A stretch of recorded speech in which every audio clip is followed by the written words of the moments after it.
வணக்கம். திசைகளின் 10 மணி செய்திகள். மீண்டும் மூடப்பட்டது ஹார்முஸ் நீரிணை. அமெரிக்காவிற்கு ஈரான் கடும் சவால். உலக சந்தையில் பதற்றம். அமெரிக்கா மற்றும் இஸ்ரேலுடனான போர் பதற்றத்திற்கு இடையே உலகின் மிக முக்கியமான கடல் வணிக பாதையான ஹார்முஸ் நீரிணையை ஈரான் மீண்டும் மூடியுள்ளது. லெபனானில் போர் நிறுத்தம் ஏற்பட்டதை தொடர்ந்து நேற்று இப்பாதை திறக்கப்பட்ட நிலையில் சில மணி நேரங்களிலேயே மீண்டும் மூடப்படுவதாக ஈரான் ராணுவம் அறிவித்துள்ளது. ஈரானிய துறைமுகங்கள் மீதான அமெரிக்காவின் கடற்படை முற்றுகை தொடர்வதே இதற்கு காரணம் என தெரிவிக்கப்பட்டுள்ளது. ஈரான் உடனான அமைதி ஒப்பந்தம் மிக நெருக்கத்தில் உள்ளதாக அமெரிக்க அதிபர் டொனால்ட் டிரம்ப் தெரிவித்திருந்த நிலையில் ஈரானின் இந்த அதிரடி நடவடிக்கை முரண்பாட்டை ஏற்படுத்தியுள்ளது. நீரிணை மூடப்படுவதற்கு சில நிமிடங்களுக்கு முன் இந்திய மற்றும் சீன கப்பல்கள் அங்கிருந்து அவசரமாக வெளியேறின. சில டேங்கர் கப்பல்கள் நடுவழியில் திரும்பின. ஈரானின் செறிவூட்டப்பட்ட யுரேனியத்தை ஒப்படைக்க டிரம்ப் வலியுறுத்தி வரும் நிலையில் எங்கள் யுரேனியத்தை எங்கும் மாற்ற முடியாது என ஈரான் திட்டவட்டமாக மறுத்துள்ளது. உலக எரிபொருள் தேவையில் 1/5 விநியோகிக்கும் இந்த வழித்தடம் மூடப்பட்டதால் சர்வதேச சந்தையில் கச்சா எண்ணெய் விலை மீண்டும் உயரக்கூடும் என்ற அச்சம் எழுந்துள்ளது. மலேசிய ஊழல் தடுப்பு ஆணையமான SPRM நாட்டின் ஊழலை ஒழிப்பதில் ஊடகங்கள் ஆற்றி வரும் அளப்பரிய பங்களிப்பை பாராட்டும் வகையில் சிறப்பு ஊடக விருதளிப்பு விழாவை நேற்று கோலாலம்பூரில் நடத்தியது. SPRM-இன் தலைமை ஆணையர் தன்ஸ்ரீ அசாம் பாக்கி தலைமையில் நடைபெற்ற இந்நிகழ்வில் லஞ்ச ஊழலுக்கு எதிரான விழிப்புணர்வை மக்களிடையே கொண்டு சேர்த்த ஊடகவியலாளர்கள் மற்றும் நிறுவனங்களுக்கு பண முடிப்பும் நற்சான்றிதழும் வழங்கி சிறப்பு செய்யப்பட்டது. அந்த வகையில் ஊழல் தடுப்பு நடவடிக்கைகள் குறித்த செய்திகளை உடனுக்குடன் துல்லியமாக வழங்கி வரும் முன்னணி தமிழ் ஊடகங்களில் ஒன்றான திசைகள் இந்நிகழ்வில் கௌரவிக்கப்பட்டது. நாட்டின் தூய்மையான நிர்வாகத்திற்கு தனது செய்திகளின் வாயிலாக தொடர்ந்து உறுதுணையாக இருந்து வரும் திசைகள் நிறுவனத்தின் தலைமை நிர்வாக அதிகாரி திரு பசுபதி அவர்களுக்கு தான்ஸ்ரீ அசாம் பாக்கி பாராட்டு பத்திரத்தையும் நற்சான்றிதழையும் வழங்கி சிறப்பித்தார். லஞ்ச வேர்களை தொடை தெரிவதில் தமிழ் ஊடகங்களின் பங்களிப்பை அங்கீகரிக்கும் விதமாக அமைந்த இந்த விருது ஊடகத்துறையினரிடையே பெரும் மகிழ்ச்சியை ஏற்படுத்தியுள்ளது. முன்னதாக நிகழ்வில் தலைமையேற்று உரையாற்றிய SPRM தலைமை ஆணையர் தான்ஸ்ரீ அசாம் பாக்கி மக்களுக்கு துல்லியமான தகவல்களை கொண்டு சேர்ப்பதில் ஊடகவியலாளர்கள் ஆற்றி வரும் அளப்பரிய பங்களிப்பை பாராட்டுவதே இந்த விருது வழங்கும் விழாவின் முக்கிய நோக்கமாகும் என்றார். இந்த அங்கீகாரம் ஊடக நண்பர்களின் அர்ப்பணிப்புக்கு கிடைத்த அடையாளமாகும். இது எதிர்காலத்தில் இன்னும் தரமான நெறிமுறை சார்ந்த மற்றும் சமூகத்தில் தாக்கத்தை ஏற்படுத்தக்கூடிய செய்திகளை உருவாக்க ஒரு ஊக்கியாக அமையும் என தெரிவித்தார். மேலும் SPRM மற்றும் ஊடகங்களுக்கு இடையிலான நெருக்கமான ஒத்துழைப்பின் மூலம் ஆதாரமற்ற ஊகங்களை தகர்த்து உண்மைகளின் அடிப்படையிலான தகவல்களை சமூகத்திற்கு கொண்டு செல்ல முடியும் என்றும் தான்ஸ்ரீ அசாம் பாக்கி நம்பிக்கை தெரிவித்தார். இந்த விருதளிப்பு விழாவில் அதிகமான ஊடகவியலாளர்கள் கலந்து சிறப்பித்தனர். மலேசிய இந்திய முஸ்லிம் காங்கிரஸான கிமாவை பரிசான் நேஷனலின் முழு உறுப்பு கட்சியாக இணைப்பதற்கு ஏதுவாக கூட்டணியின் அரசியலமைப்பில் திருத்தம் செய்யப்பட வேண்டும் என அதன் தலைவர் டத்துஸ்ரீ அஹ்மத் ஜைட் ஹமீடி வலியுறுத்தியுள்ளார். இன்று நடைபெற்ற கிம்மாவின் 46வது பொதுக்கூட்டத்தை திறந்து வைத்து பேசிய துணை பிரதமருமான அஹ்மத் ஜஹீத், பரிசான் நேஷனல் கூட்டணியில் ஒரு புதிய கட்சியை இணைக்க அனைத்து உறுப்பு கட்சிகளின் ஒருமித்த ஆதரவு அவசியம் என்பதை சுட்டிக்காட்டினார். கிமாவை உறுப்பினராக சேர்ப்பதில் தங்களுக்கு ஆட்சேபனை இல்லை என ஊடகங்களில் கூறும் கட்சிகள் அதனை பரிசான் நேஷனல் உச்சமன்ற கூட்டத்தில் அதிகாரப்பூர்வமாக தெரிவிக்க வேண்டும் என அவர் கேட்டுக்கொண்டார். ஊடகங்களில் ஒரு நிலைப்பாட்டையும் கூட்டங்களில் வேறொரு நிலைப்பாட்டையும் எடுப்பதை நான் விரும்பவில்லை என ஜைட் ஹமீடி பரிசான் நேஷனலில் உள்ள சில உறுப்பு கட்சிகளை சாடினார். பரிசான் நேஷனல் அரசியல் அமைப்பில் திருத்தம் செய்து கிமாவை முழு உறுப்பினராக இணைப்பதற்கான தீர்மானத்தை அடுத்த உச்சமன்ற கூட்டத்தில் தாமே முன்மொழியப் போவதாகவும் அவர் உறுதியளித்தார். தற்போது பரிசான் நேஷனல் தோழமை பிரிவில் இருக்கும் கிம்மா நீண்ட காலமாக முழு உறுப்பினர் அந்தஸ்தை கோரி வருவது குறிப்பிடத்தக்கது. நாட்டின் உள்நாட்டு தேவையை பூர்த்தி செய்ய தேவையான எண்ணெய் விநியோகத்தை பெறுவதற்காக பெட்ரோனாஸ் நிறுவனம் ரஷ்யாவுடன் பேச்சுவார்த்தை நடத்தும் என பிரதமர் டத்துஸ்ரீ அன்வார் இப்ராஹிம் தெரிவித்துள்ளார். கிளாந்தான் சுல்தான் இஸ்மாயில் பெட்ரா விமான நிலையத்தின் புதிய முனையத்தை இன்று திறந்து வைத்து பேசிய டத்துஸ்ரீ அன்வார், ரஷ்யாவுடன் மலேசியா நல்லுறவை கொண்டிருப்பதால் இந்த பேச்சுவார்த்தை சாத்தியமாகும் என்றார். முன்பு ரஷ்யா மீது தடைகளை விதித்த ஐரோப்பிய மற்றும் அமெரிக்க நாடுகளே இப்போது அங்கிருந்து எண்ணெய் வாங்க போட்டியிடுவதாகவும் அவர் சுட்டிக்காட்டினார். மலேசியாவின் அரச தந்திர முயற்சிகளால் ஹார்மோஸ் நீரிணை வழியாக மலேசிய எண்ணெய் கப்பல்கள் பாதுகாப்பாக கடக்க வழிவகை செய்யப்பட்டிருப்பதையும் பிரதமர் சுட்டிக்காட்டினார்.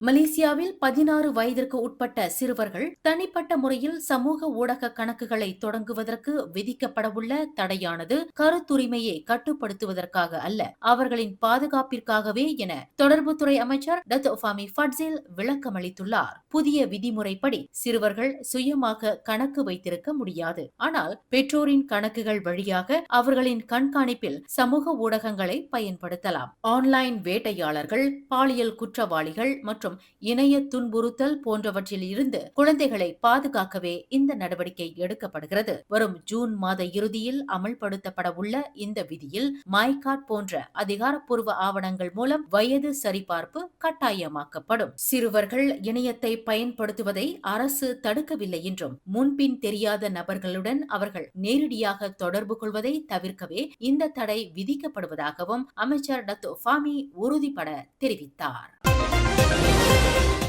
மத்திய அரசாங்கம் வரும் ஏப்ரல் 20ஆம் தேதி முதல் ஃபெரி படகு சேவைகளுக்கு புதிய எரிபொருள் கூடுதல் கட்டணத்தை அமல்படுத்த திட்டமிட்டுள்ள போதிலும் பினாங்கு ஃபெரி சேவைக்கு அதில் இருந்து விலக்கு அளிக்கப்பட்டுள்ளது. பினாங்கு துறைமுக ஆணையத்தின் தலைவர் யோ சுன் ஹின் வெளியிட்ட அறிக்கையில் ஜார்ஜ் டவுன் மற்றும் பட்டவர்ட் இடையிலான படகு வழித்தடங்களில் எந்த ஒரு கூடுதல் கட்டணமும் வசூலிக்கப்படாது என உறுதி அளித்துள்ளார். உலகளாவிய எரிபொருள் விலை உயர்வால் இயக்க செலவுகள் அதிகரித்த போதிலும் பொதுமக்களின் நலனை கருத்தில் கொண்டு இந்த சுமையை பயணிகள் மீது சுமத்த போவதில்லை என அவர் தெரிவித்தார். முன்னதாக மத்திய கிழக்கு மோதல்களால் உயர்ந்து வரும் எண்ணெய் விலையை கட்டுப்படுத்த சுற்றுலா பயணிகள் மற்றும் பொது பயணிகளுக்கு 5 விழுக்காடு முதல் 18 விழுக்காடு வரை கூடுதல் கட்டணத்தை விதிக்க போக்குவரத்து அமைச்சு அனுமதி அளித்திருந்தது குறிப்பிடத்தக்கது.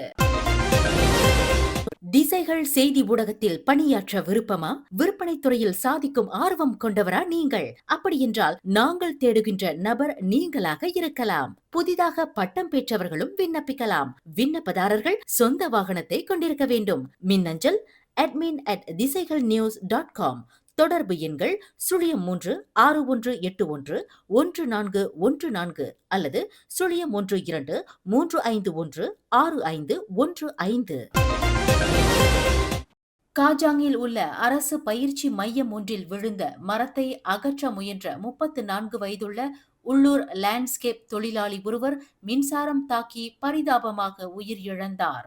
கடந்த புதன்கிழமை பெய்த பலத்த மழை மற்றும் காற்றினால் அரசு நிலத்தில் இருந்த மரம் ஒன்று அருகிலுள்ள கட்டுமான தளத்தின் வேலி மீது சரிந்து விழுந்தது.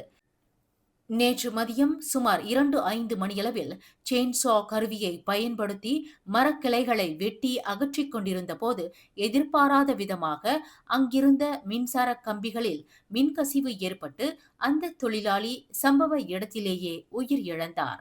சம்பவ இடத்தில் கட்டுமான வேலி மீது மின்கம்பிகள் தொங்கிக் கொண்டிருந்தது கண்டறியப்பட்டது.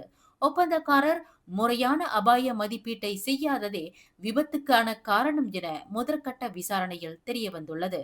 இதுகுறித்து ஸ்லாங்கூர் தொழில் பாதுகாப்பு மற்றும் சுகாதாரத்துறை தீவிர விசாரணை மேற்கொண்டு வரும் நிலையில் மின்சார ஆணையமும் தொழில்நுட்ப அறிக்கையை சமர்ப்பிக்க கோரப்பட்டுள்ளது. மிலேயன் ரயில்வே பெர்ஹாட்டான KTMB நிறுவனம் தனது EMU பிளாஸ் ரயில் சேவையை கில்லான் வரை விரிவாக்கம் செய்துள்ளதன் மூலம் கில்லான் பள்ளத்தாக்கு பகுதியில் வசிப்பவர்கள் இனி ஈப்போவிற்கு நேரடியாகவும் வசதியாகவும் பயணம் செய்ய முடியும். கில்லான், ஷா அலாம் மற்றும் சுபாங்ஜயா ஆகிய பகுதிகளில் வசிப்பவர்கள் ஈப்போ செல்வதற்கு இனி KL சென்ட்ரல் போன்ற முக்கிய நிலையங்களை மட்டுமே சார்ந்திருக்க வேண்டிய அவசியம் இல்லை. மாறாக இந்த சேவை கில்லானில் தொடங்கி ஷாலாம், சுபாங்ஜயா, KL சென்ட்ரல் வழியாக நேராக ஈப்போ வரை செல்லும் என்று KTMB குழுமத்தின் தலைமை நிர்வாக அதிகாரி அஸ்லான் ஷா அல் பக்ரி தெரிவித்துள்ளார்.